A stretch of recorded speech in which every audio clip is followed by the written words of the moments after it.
Hey everybody, Dan here with Pain Free You. Today's topic is going to be why you really need to watch your language. All right, so I'll get to that in a minute. It's a rainy day down here in Orlando. Whatever it is, late afternoon, they typically have a storm. It comes through pretty quickly and it's gone. So hope everybody's doing well.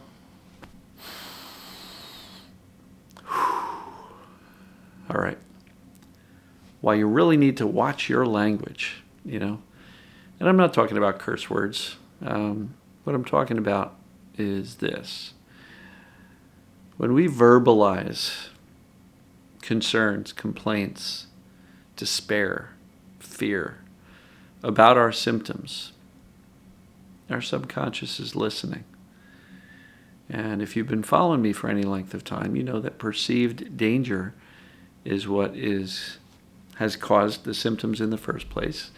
And that perception of danger continuing is why the symptoms persist.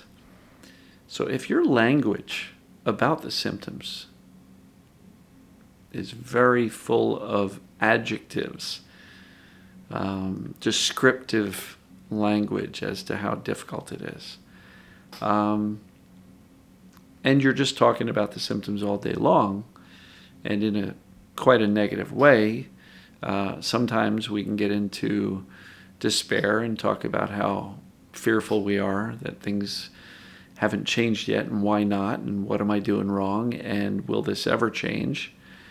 So it's a really important thing to start noticing the language you're using. And would you speak to a good friend about their symptoms the way you're speaking to yourself? In other words, are you scaring yourself silly with the language you're using, describing your situation, your life, your symptoms, your pains, whatever it may be? And is that benefiting you in any way, shape, or form? So it's super important to become aware of the language you're using internally, externally. I don't believe we should be speaking about our symptoms at all. Why?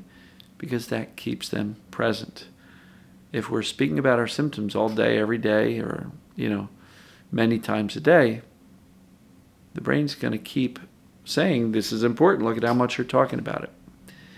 So if we want to teach the brain that we're actually safe, start focusing on stories that you're having a good time.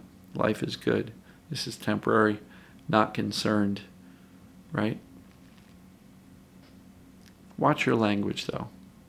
Because if you're constantly yelling at your brain, cursing the symptoms, and full of despair and fear and anger and sadness and you name it, and you're using very graphic descriptions, even in your own head, as to what this stuff feels like, just be careful, because your brain's listening, and it's listening all the time.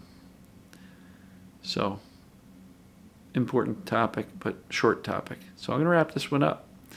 Hope everybody's doing fantastic. I love you all, and we'll see you tomorrow. Take care.